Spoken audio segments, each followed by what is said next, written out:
가장 늦은 회동의 성과는? 네, 오늘 아니면 내일, 그러니까 이번 주말 두 가지 큰 발표가 있을 것으로 보입니다. 저희가 화면으로 준비했는데요. 먼저 첫 번째 발표는 이겁니다. 지난 16일 문재인 대통령과 윤석열 당선인의 회동이 4시간가량 앞두고 무산됐었죠. 다음 주 초 만날 것으로 보이는데 그 날짜가 이번 주말 공개될 예정입니다. 그 다음 큰 발표는 청와대 이전입니다. 광화문의 외교부 청사냐 아니면 용산의 국방부 청사냐 선택을 앞두고 있는데 역시 이번 주말 발표될 것으로 보입니다. 네, 먼저 문재인 대통령과 윤석열 당선인의 만남 소식부터 전해드리겠습니다. 어제 문 대통령이 조건 없는 회동을 먼저 제안하자 윤 당선인 측도 곧바로 화답했습니다.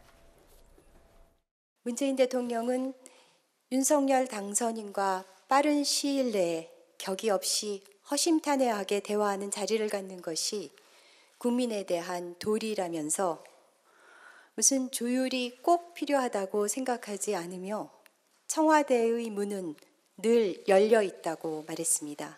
선수들이 경기에 집중할 수 있도록 조금씩 인내하고 지켜봐 주시기를 바랍니다. 본질은 당사자 두 분에게 달려있기 때문에 저희가 지금 신뢰관계를 갖고 상호 간 신뢰를 바탕으로 지속적으로 소통을 하고 있습니다. 네, 지난 16일 문재인 대통령과 윤석열 당선인의 회동이 성사됐다면 당선 7일 만에 만남이 이루어지는 거였죠. 하지만 다음 주에 만난다면 현 대통령과 대통령 당선인 간 역대 가장 늦은 만남이 됩니다. 지난 15대 대선 때를 보면은 이틀 만에 회동이 성사됐었고요. 16대에는 4일, 그리고 17대에는 9일 만에 회동이 성사됐습니다. 18대 역시 9일 만이었는데요. 그러면 과연 이 20대 대선 이후에는 언제쯤 회동이 될까? 이게 궁금한데요. 이동훈 의원님, 이렇게 가장 늦은 만남인데요. 좀 회동의 성과 어떻게 보십니까? 늦게 만났으니까 그만큼 더 많은 성과를 내야 되겠죠. 네. 가장 중요한 거는 떠나는 대통령과 새로 임기를 시작하는 대통령이 웃으면서 악수하는 모습을 보면서 많은 국민들이 안심을 하고 이제는 약간 통합과 협치의 정치가 이루어질 수도 있겠다. 그렇게 기대를 하고 그런 국민의 기대에 따라서 우리 정치인들이 움직이고 이게 가장 중요한 거겠죠. 두 번째는 이제 실제로 정권 인수인계 작업에서 굉장히 중요한 점들이 많습니다. 지금 논란이 돼서 이제 결국 그 회동이 연기되는 이유가 됐습니다만 인사 문제, 임기 말에 대통령의 그 인사권을 어떻게 행사하느냐 문제, 그다음에 전직 대통령 사면 문제, 또 전직 대통령 사면과 함께 할 수 있는 다른 사면 문제라든지 이런 문제, 그리고 이제 정부 조직법 개편이라든지 새로운 정부가 활동을 하게끔 하는 공간을 열어주는 게 굉장히 중요하고, 세 번째는 이제 지금 너무나 큰 이슈가 됐습니다만 대통령 집무실 이전과 관련해서도 지금 대통령과 차기 대통령이 협조할 만한 점이 굉장히 많습니다. 예를 들어서 대통령실을 국방부로 이전하게 되면은 국방부 시설을 이전하려면은 군 통수권자인 대통령이나 국방장관의 명령이 있어야 됩니다. 그러나 지금 예산도 문제가 되고 있습니다만 지금 오늘 현재 상태로는 대통령이나 그 국방부 장관의 명령이 없는 상태입니다. 일단 협조를 받아서 저렇게 활동을 하고 있지만 만약에 법적인 문제를 삼는다면 어떤 근거로 이런 활동이 이루어지느냐 하는 문제를 제기할 수도 있어요. 그렇기 때문에 현재 군 통수권자는 문재인 대통령이니까요. 그렇습니다. 그렇기 때문에 물론 이제 두 분이 만나서 협의를 하면은 그 자체가 법적 효과를 가질 수 있는 측면도 있기 때문에 또 이제 나중에 그 문재인 대통령이 필요한 조치는 하라고 그 명령이나 지시를 할 수 있지 않겠습니까? 이런 여러 가지 면에서 두 분의 만남이 빨리 필요하다. 처음으로 전직 대통령과 차기 대통령의 그 회동이 열흘을 넘겼습니다. 그렇기 때문에 더 좋은 성과를 내라. 이런 국민의 기대도 크다는 것을 양측이 잘 알아야 될 것 같습니다. 네. 첫 회동 무산과 관련해서 양측 모두는 실무 협의가 마무리 안 됐다 이렇게 밝혔었죠. 가장 의견 차이를 보인 게 인사 문제로 알려져 있는데요. 인사 문제를 두고 양측은 이렇게 말했었습니다. 직접 들어보시겠습니다. 저희가 문재인 정부에서 꼭 필요한 인사의 경우에는 저희와 함께 협의를 진행을 하고, 그렇지 않을 경우에는 업무 인수인계가 원활하게 진행될 수 있도록 요청을 한 상태입니다. 이 같은 저희 입장이 현 정부와 같이 병행되기를 저는 희망합니다. 그럼 대통령의 인사권에 해당하는 문제입니다. 그래서 그것에 대해서 왈가왈부하는 것은 옳지 않다고 생각합니다. 두 분이 만나시기도 전에 서로의 참모들, 뭐 이런 분들이 서로 왈가왈부하는 것은 이 자리를 편하게 만드는 길이 아니라고 생각을 하기 때문에 청와대도 말을 극도로 아끼고 자제하고 있는 것입니다.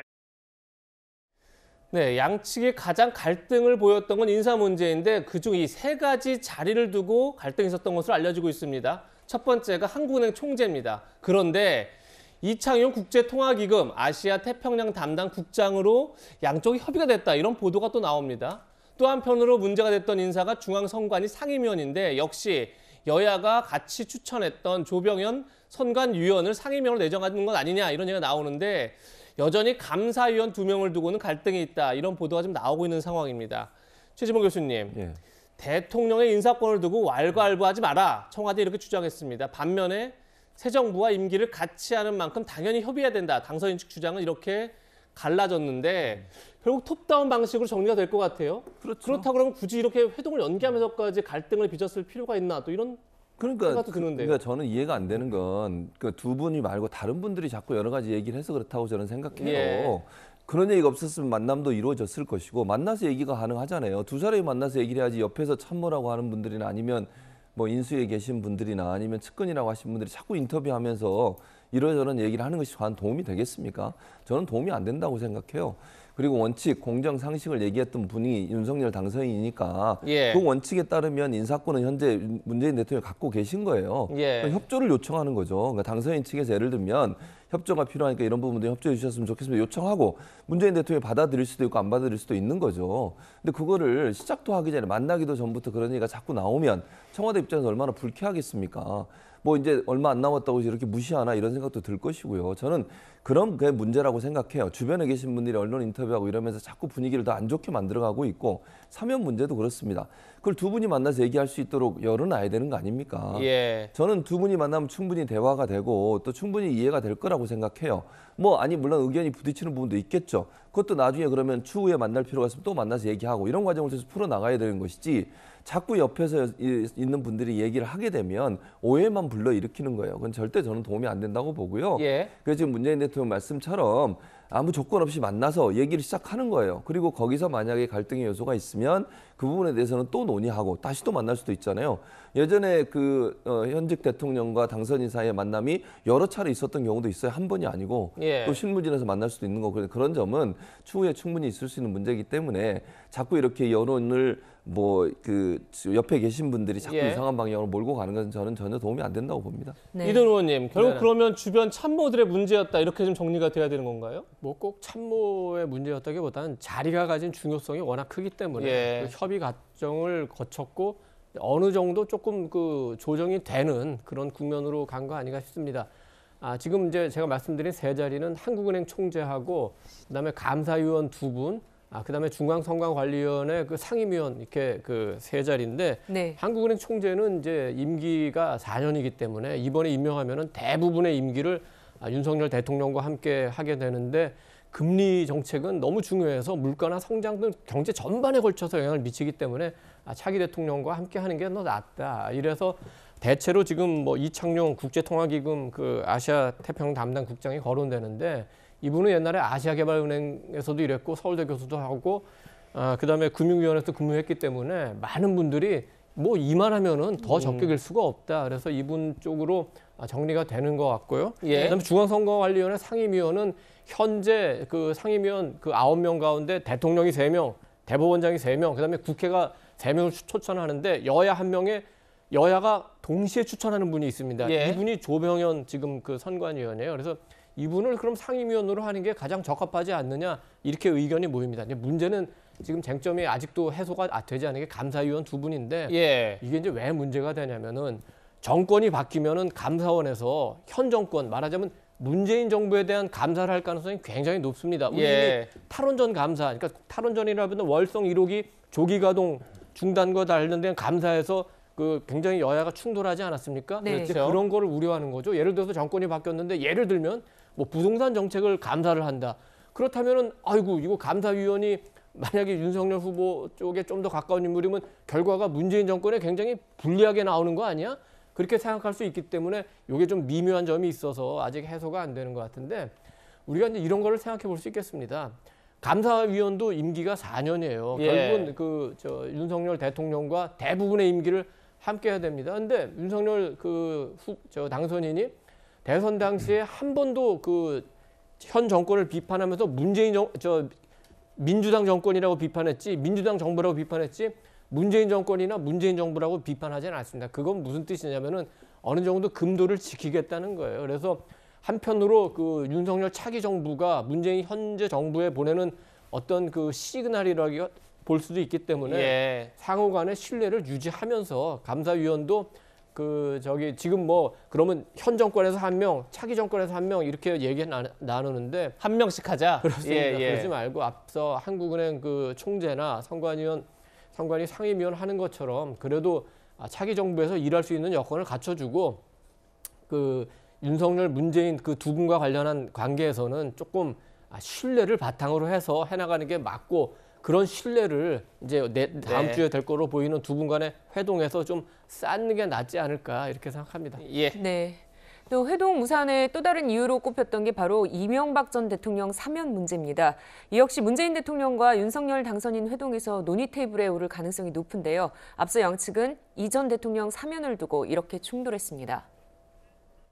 박근혜 전 대통령은 사면해주고 그보다 더 연세도 많고 형량도 낮은 이명박 전 대통령 사면 안 해준 거는 또 다른 정치 보복이라고 보고 있습니다. 이명박 전 대통령의 사면 요구는 사적 이익을 위해 법 원칙도 공정도 무시하고 권한을 남용하는 정치꾼의 민낯을 드러낸 것입니다.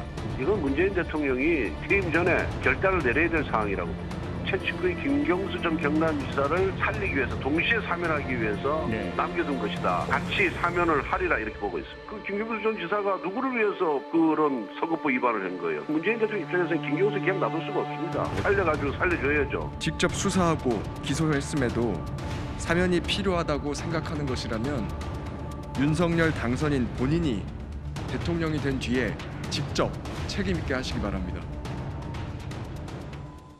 네, 정혁진 변호사님, 이명박 전 대통령 사면 문제 어떻게 될 것으로 보십니까? 그러니까 이명박 전 대통령이 1941년생이에요. 그럼 네. 우리 나이로 82세인데 2018년 4월 달에 구속이 됐거든요. 그다음에 2020년 10월 달에 대법원에서 징역 17년이 확정이 됐는데 만약에 만기 출소하게 되면 나이가 얼마냐? 95세가 된다고요. 예. 그러면 그때까지 이명박 전 대통령이 살아 계신다라고 하는 보장도 없을 것이고 누가 봐도 그 이전에 출소는 하시지 않을까 그런 생각이 드는데 사실은 이 세상에 과가 없는 사람이 어디 있겠습니까? 그런데 이제 이명박 전 대통령 같은 경우에는 기업인으로서도 큰 일을 했고 그다음에 이제 서울시장 대통령으로서도 공이 있으니까 그냥 이런 경우에는 어느 정도 사면권의 대상이 될 수 있는 것이 아닌가 그런 생각이 들고요. 문재인 대통령의 결심에 달려 있겠지만은 어쨌든 본인의 임기 중에 이명박 전 대통령이 수감이 됐으니까 임기 끝나기 전에 사면권을 행사하는 것이 더 일반적이고 보기에도 모양도 낫지 않는가 그런 생각은 드는데 예. 어찌됐든지 간에 제 생각에 만약에 문 대통령이 사면을 안 하면은 예. 윤석열 이제 당선인이 대통령 된 다음에 적절한 시기에 사면을 할 것으로 보이는데 예. 거기에 대한 정치적 고려를 문재인 대통령이 아마 하시지 않을까 저는 그렇게 생각이 됩니다. 최지봉 네. 교수님, 지금 네. 정혁진 변호사는 문재인 대통령이 결자하지 않은 게 더 낫지 않느냐 이런 의미로 보이는데 어떻게 생각하십니까? 그러니까 그거는 국민의 여론과도 저는 연계 있다고 생각해요. 대통령이 사면권을 갖고 있지만 그 사면권이라는 게 대통령 마음대로 하는 건 아닙니다. 예. 국민의 여론이나 상황을 다 고려해서 하는 것이고 네. 본인의 사면권이라고 하는 국민이 위임해 준 거잖아요. 그러니까 저는 그런 여러 가지를 고려해서 하는 것이지 정치적 어떤 협상의 대상이 되고 산물이 돼서는 안 된다고 생각해요. 그럼 국민들이 그걸 어떻게 보겠습니까? 찬성하는 분도 있지만 반대하는 분도 분명히 있을 것이고요. 그런 고려가 반드시 필요하다고 저는 생각해요. 물론 이제 보통 이제 대선이 끝나고 나면 당선인 측에서 국민 통합 차원에서 이런 부분에 사면을 건의할 수 있다고 봐요. 예. 충분히 가능한 거고 거기에 대해서 결정은 대통령이 하시는 거잖아요. 근데 아까도 또 동일한 얘기예요. 권성동 의원이 저렇게 나와서 얘기하는 거 저는 대단히 부적절해요. 왜 이걸 이렇게 이슈화하고 거기에다 김경수 전 지사 이야기까지 꺼내면 국민들이 볼 때 이게 어떻게 보이겠습니까? 뭐 이명박 전 대통령 사면을 좋아하시는 분들이 긍정적으로 볼 수 있지만 그럼 문재인 대통령이 정치적으로 자기 사람 좀 사면해주기 위해서 이걸 사용했다 이렇게 비춰질 수 있는 거잖아요. 정치적 거래를 했다 이렇게 느낄 그렇죠. 수 있는 거죠. 그게 과연 예. 국민들이 받아들이겠냐요. 특히 진보 진영이나 민주당을 지지하는 분들 입장에서 상당히 반감이 커요. 예. 그런 부분들을 정말 두 분이 만나서 결단하고 뭐 예를 들어서 당선인과 대통령이 만나서 뭐 협상을 해서 또는 뭐 조용히 이루어진다면 나중에 그게 좀 파장이 좀 적을 수 있는데 이걸 이렇게 이슈화를 해놓으니까 더 어려워졌다고 저는 생각해요. 예. 그러니까 저는 아까도 말씀드렸어요. 주변에 있는 분들이 자꾸 이런 이슈 가지고 두 사람이 만나서 얘기할 문제를 자꾸 이슈를 키우게 되면 상당히 어려워집니다. 말씀 나누고 그다음에 결정하는 문제가. 그래서 주변에 있는 분들은 좀 자중하시는 게 저는 좋다고 생각해요. 그리고 네. 일단 두 분이 만나서 어떤 대화를 할지를 지켜보고 그 안에서 어떤 해결이 될 수 있고 또 협상이 될 수 있는 거 아니겠습니까? 예. 그런 차원으로 가는 게 맞다고 보고 이 사면 문제도 예. 어떤 결정이 나올지 모르겠어요. 저도 뭐 문재인 대통령의 결단이시니까. 다만 두 분이 만나서 대화하는 과정이 어떤 뭐 예를 들면 건의한 부분이 타당하다고 생각하면 또 대통령이 받아들이실 거고 예. 아닐 수도 있는 거 아니겠습니까? 그렇게 지켜보는 게 맞지. 이걸 가지고 자꾸 압박을 하거나 이번 결과 이런 결과 있어야 된다고 이런 식으로 이렇게 몰아가는 것은 저는 바람직하지 않다고 봅니다. 알겠습니다. 네. 문재인 대통령과 윤석열 당선인이 인사권과 사면 문제를 두고 충돌하면서 양측 측근들이 대리전을 치르는 그런 양상을 보이기도 했었죠. 그런데 어제 문 대통령이 조건 없는 만남을 제안하면서 이런 얘기도 했습니다. 직접 들어보시죠. 문 대통령은 당선인 측의 공약이나 국정 운영 방향에 대해 개별적인 의사표현은 하지 말 것을 지시했습니다. 한편 유영민 비서실장도 17일 청와대 직원들에게 당선인 측의 공약이나 정책, 국정 운영 방향에 대하여 SNS 또는 언론에 개인적인 의견을 올리거나 언급하지 않도록. 네, 문재인 대통령의 지적은 아무래도 탁현민 의전 비서관의 소셜미디어 글과 관련된 것으로 보이는데요. 탁 비서관은 윤석열 당선인의 대통령 직무실 이전을 두고 이렇게 비판했습니다. 일본이 창경궁을 동물원으로 만들었을 때도 시민들에게 돌려준다고 했었다. 여기가 청와대를 안 쓸 거면 우리가 그냥 쓰면 안 되냐 이렇게 묻고 싶다. 이런 글을 올렸는데 허은하 지금 국민의힘 수석 대변인은 특유의 조롱과 비아냥으로 일관되는 탁 비서관 행태에 유감을 표한다. 이런 즉각 반박하는 글을 올리기도 했는데 이도원 의원님. 네네.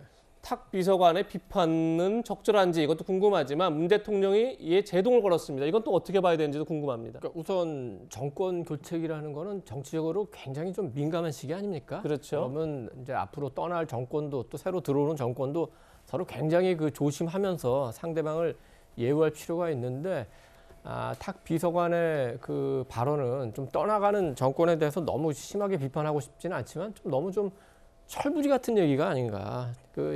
지금 얘기한 얘기도 보면 창경궁을 뭐 시민에게 돌려준다는 했는데 사실 창경궁 개방은 고종의 요청으로 한 겁니다. 예. 그리고 뭐 청와대를 뭐 계속 쓰면 안 되겠나.